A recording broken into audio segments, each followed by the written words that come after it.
All right, guys, I was browsing Amazon the other day and I was looking for a 1/4-inch set, a little bit bigger than this.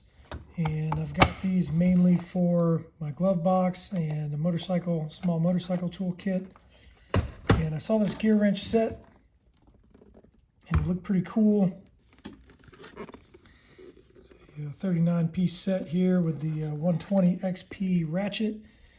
And I was pretty excited for this to come in the mail. It got here today and I'm not too stoked on it.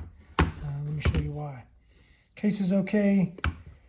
It's a little big, not the best packaging. This feels fairly brittle to me. The clear plastic does. Inside is foam, which is cool, but this is an open cell foam and it's going to get dirty pretty easy. There's also a bunch of orange dust on everything. Let's check out the ratchet here. This is the new 120 XP. Let's give it a listen. Sounds a little odd. The 120 position GearWrench ratchets do kind of sound like that. It's two pawls stacked on top of each other on a 60-tooth gear to give you 120 positions. So you can hear each one of those go in to position. Again, lots of orange dust on everything. So this is a newer design. I've got some older 120 XPs that I've been using for over 5 years, and I love those ratchets. I'll show you one here in a minute, but they're non-locking. This is a new locking design, but it's kind of odd how it works. You push underneath to unlock it, set the desired position of your head, and then lock it there. There's a considerable amount of play when it's locked, and when it's unlocked, I don't know, it just doesn't inspire a whole lot of confidence. The overall size and the handle feels pretty good. Again, it's pretty smooth. It's actually probably a pretty solid ratchet. Let me show you this older 120 XP. I've had this one for 5 years. I used to use this one at work until I replaced it with a snap-on and brought it home. You can see this thing's been kind of beat on and well loved. Made a lot of money with this ratchet, but it sounds similar. Let's give it a listen.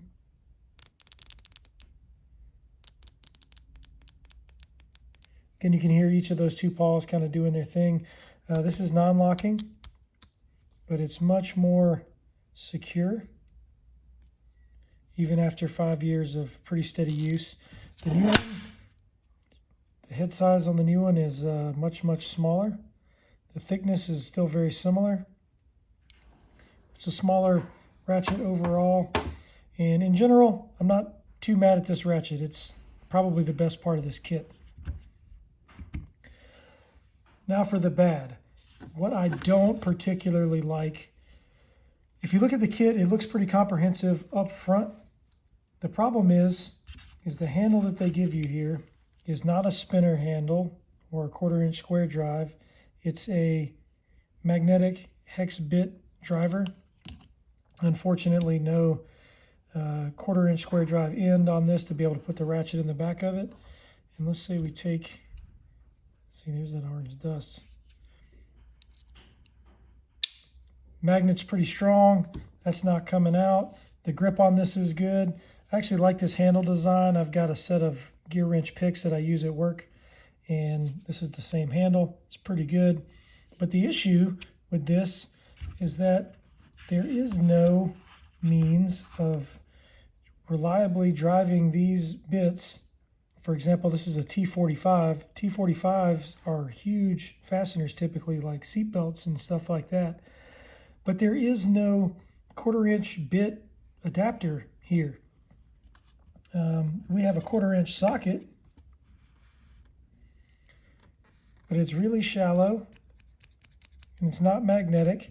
And if you were forced to use this in conjunction with the ratchet to break something relatively big loose or tighten something relatively big down, this is a non-starter for me.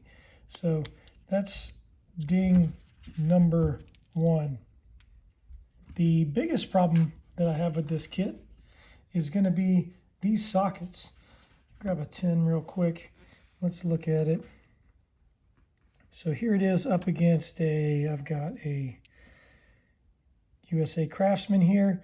I don't have any GearWrench sockets here at the house. I use GearWrench sockets. My chrome sockets that I use every day professionally are GearWrench, but they're different than this. They're a little bit bigger, they're a little bit thicker, they're broached differently, and I'm not mad at the size of the socket. It's pretty good. What I don't like is, if we can show this here, how it's cut inside so that when it's on the ratchet,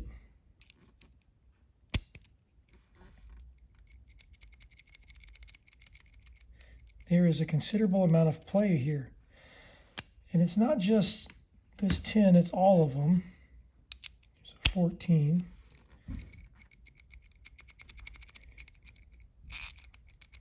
And when you combine a socket with, say, an extension,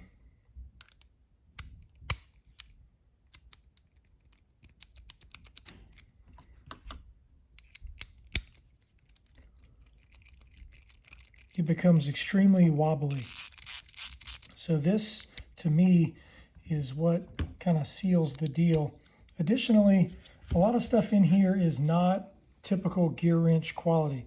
For example, this extension, at first glance, looks normal, but I have a Taiwanese-made GearWrench extension here, and we can see that it's different, and the part numbers are different. This one ends in a C, and I'm assuming that's actually for China. The knurling is different. It's in a different spot. The way that these are cut to engage the square drive and the ball detent on a ratchet are different, and the ends are different. The one on the right here is the one from the kit. This one on the left is a Taiwanese-made GearWrench one. And you can see that this is considerably more rounded over and leads to a much sloppier fit. The conjunction of, or the combination of this extension with these sockets and this ratchet just yield a really poor fit, and it's not going to be a whole lot of fun to use. Would it work? Yes. Are there better sockets out there?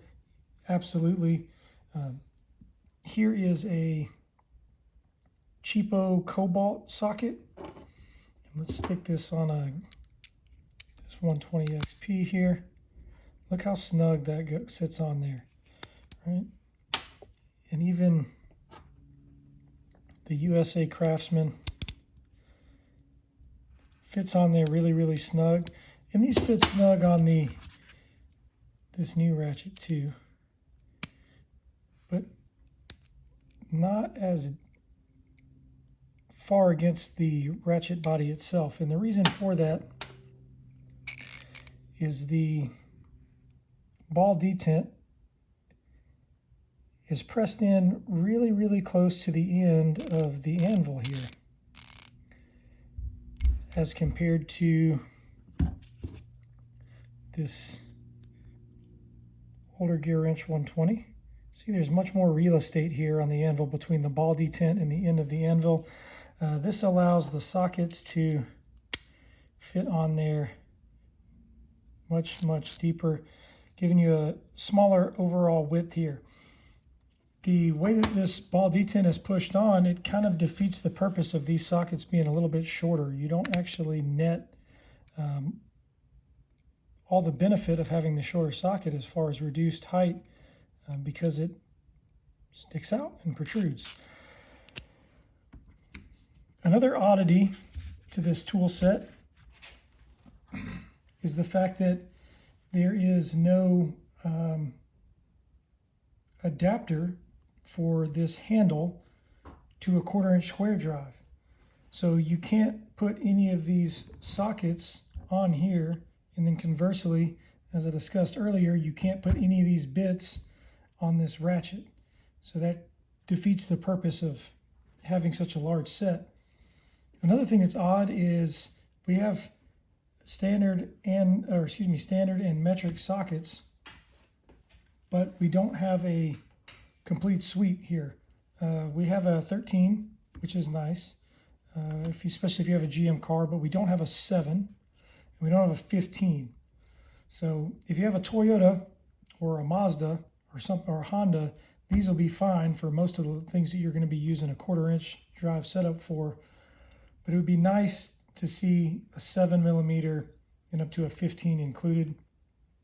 Also, all your hex bits are SAE. We don't have any metric hex bits at all. And if you're using a 5/16, or if you have a 5/16 hex fastener or 3/8 or any of these Torx and these larger sizes, really T30 and anything above, you're not really likely going to be able to get enough torque with your hand to break these loose, and certainly not enough to properly torque a fastener of that size down. They could have remedied that by having the square drive on the back here, or by giving you a true spinner handle or an adapter for that.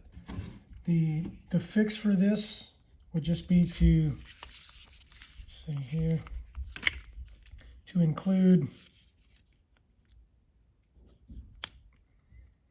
an adapter like this,